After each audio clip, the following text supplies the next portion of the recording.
One of my favorite books that I finally read as I got older, it was daunting. It was a large book. It was written by Ayn Rand.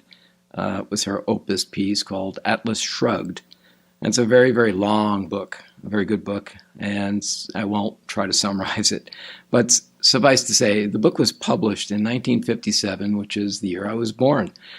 And when it was published, Miss Rand sought to cast focus on a dystopian United States, and it was a kind of a loosely defined governmental structure and some unstated era. It wasn't really clear. Was it the past? Was it some future? It had a combination of all of that.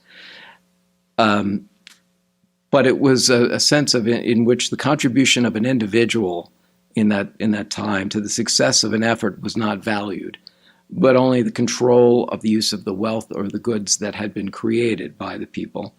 The government structure that was depicted in the book is sadly far too much like our current reality to be anything but chilling.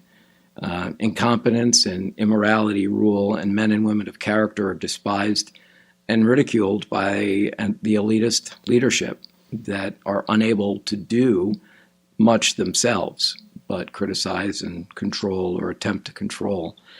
We see in our world that morality has become a fluid construct. Right and wrong are now a sliding scale established by the government and the elitists that I mentioned. The absolute laws of God have no meaning nor place in this particular equation, and we see that. It's not new. One nation under God is obviously our nation's tagline, if you will.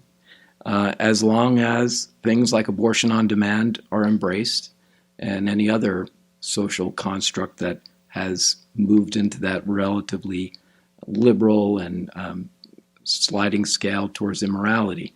Even the Pope some years ago boldly declared that hell is merely the action of saying no to God, as though there really is nothing to be concerned about, suggesting that an individual believes that they're complete without God and therefore has no need to obey and follow God's law. The law of mankind is sufficient for the people, and this was depicted in that book. They go to church on Sunday instead of Sabbath, and on Monday will tell God what they will agree to, how they will live their lives, and how we will run the government.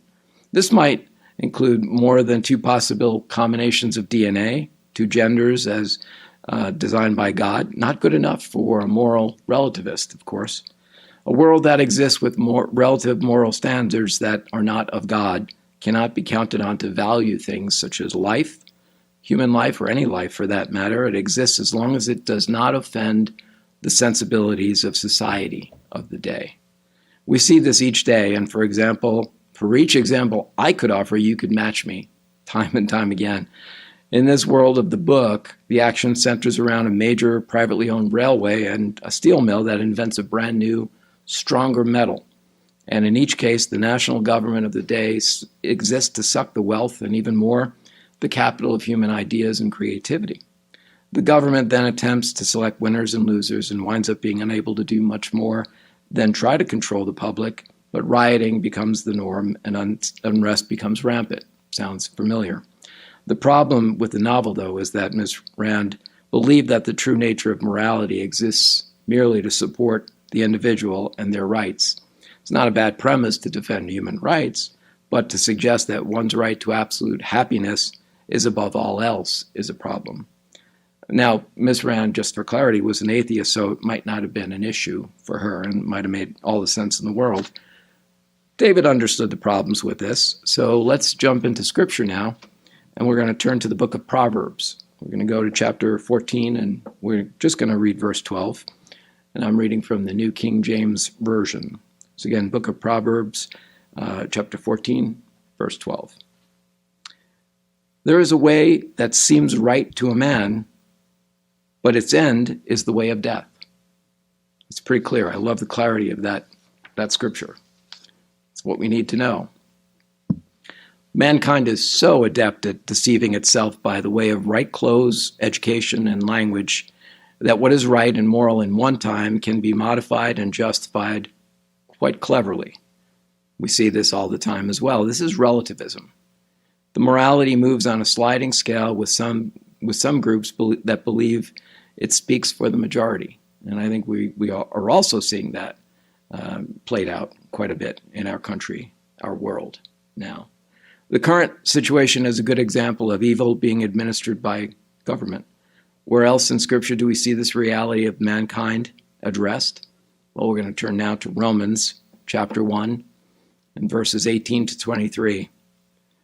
And I will just tell you that it continues on very, very clearly through verse 32. We're just going to focus on 18 through 23, but I'll encourage you to read through the rest of it on your time. The title of this section is God's Wrath on Unrighteousness. So beginning in verse 18, for the wrath of God is revealed from heaven against all ungodliness and unrighteousness of men who suppress the truth in unrighteousness, because what may be known of God is manifest in them. For God has shown it to them. For since the creation of the world, his invisible attributes are clearly seen, being understood by the things that are made, even his eternal power and Godhead, so that they are without excuse.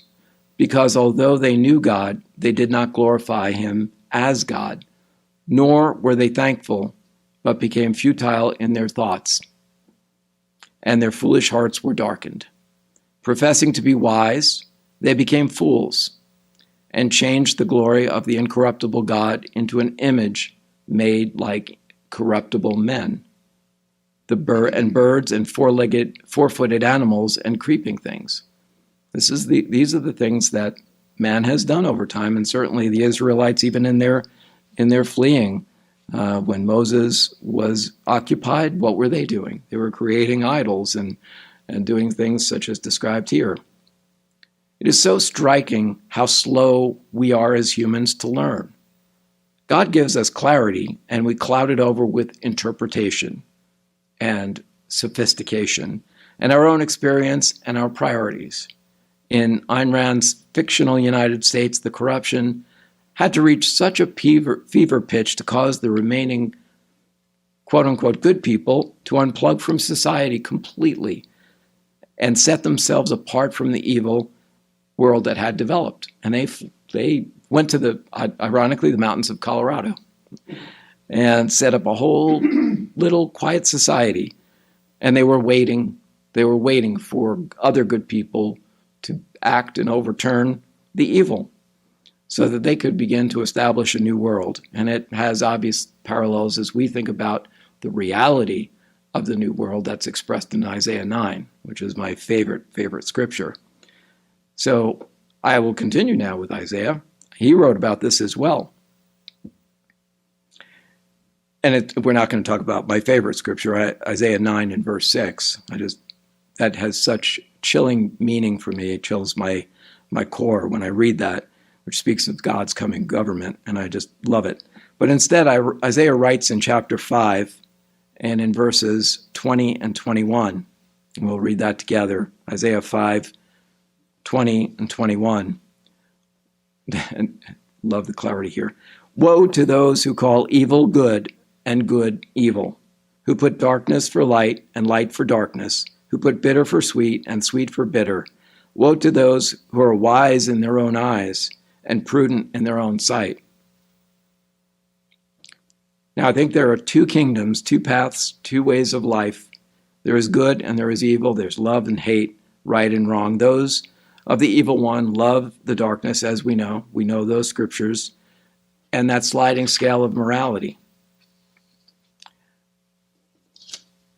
Similarly, Paul wrote, and this is our final scripture for the Sermonette, Paul wrote in 2 Corinthians 2 and verse 15. 2 Corinthians 2 and verse 15. For we are to God the fragrance of Christ among those who are being saved and among those who are perishing. Now, the world will look at the love and goodness of the people of God, and they will hate it. We know this. We've learned this. This is what our studying shows us very clearly. But in the novel, as in our beliefs, good triumphs. And we know the final outcome is that God, Jesus Christ, and their believers win. We just have to hold the line to get there and be together.